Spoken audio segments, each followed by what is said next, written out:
नमस्कार दोस्तों, आज हम बात करते हैं भावनाओं पर। ये समय जो चल रहा है कोरोना का दौर, वो भावनाओं को अपनाने का समय है। सकारात्मकता का अर्थ ये नहीं है कि आप वास्तविक भावनाओं या वेदनाओं को नकार दें। हमारे अंदर दोनों तरह की भावनाएं एक साथ रह सकती हैं और दोनों जरूरी भी हैं। हमें सुख दुख दोनों की अभिव्यक्ति करना बहुत जरूरी होता है, वरना हम कुंठाग्रस्त हो सकते हैं। इस समय सकारात्मक रहना बहुत जरूरी है, लेकिन घोर सकारात्मकता यानी टॉक्सिक पॉजिटिविटी भी परेशानी का सबब बन सकती है। इसका मतलब ये है कि चाहे जो भी हो, आपकी नौकरी चली जाए, घर में अनर्थ हो जाए, आपका मकान चला जाए और आपको सकारात्मक रहना होगा, नहीं, ये एक दबाव हो सकता है आप पर। ऐसी सकारात्मकता हिंसक होती है क्योंकि ये आपकी भावनाओं को नकार रही है। ये भावनाएं जो वास्तविक हैं, जो तथ्य हैं। उदाहरण के लिए, किसी की नौकरी चली गई तो लोग उस पर सकारात्मक रहने का दबाव डालते हैं। वो खुद भी ऐसा ही करता है, जिससे उसकी वास्तविक वेदना दब जाती है। बार बार ऐसी बातें कही जाएंगी, कृतज्ञ रहो, तुम्हारे घर में किसी की तो नौकरी बची है,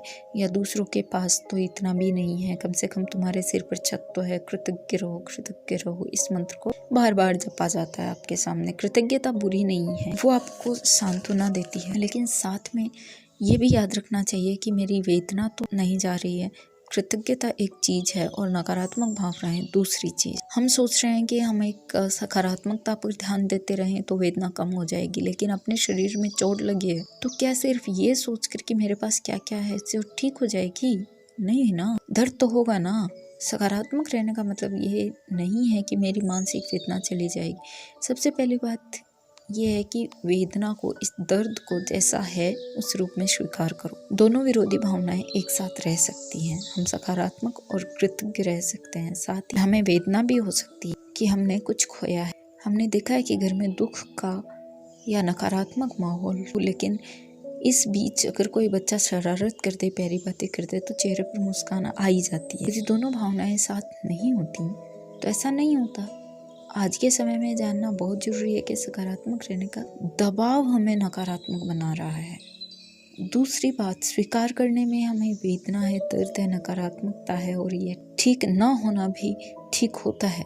हम जानते हैं कि थोड़े समय में ये बुरा वक्त गुजर जाएगा और भावनाओं को स्थिर होने में थोड़ा समय खुद को देना चाहिए। तीसरी बात यह है कि इस समय हमें उपदेश से ज्यादा मदद की जरूरत है। ये सही है कि हम बुरी स्थिति में कुछ सकारात्मक देखना चाहिए, लेकिन उसके लिए खुद को फोर्स कभी नहीं करना चाहिए, क्योंकि दबाव में फिर नकारात्मकता आ जाती है। वो कहते हैं ना, अति सर्वत्र वर्जयते, यही बहुत है। दुख को भी जाहिर करिए सुख की तरह, खुशियों की तरह।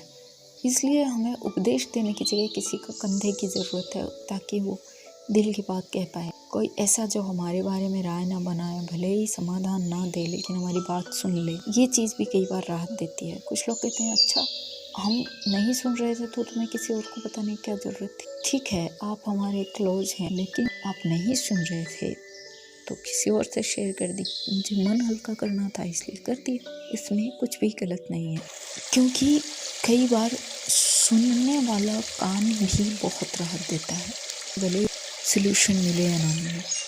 उस सुनने से ही हमारे नकारात्मक भाव चले जाते हैं और हम फिर से खुश होकर अपनों के बीच खुशियाँ बिखेर सकते हैं।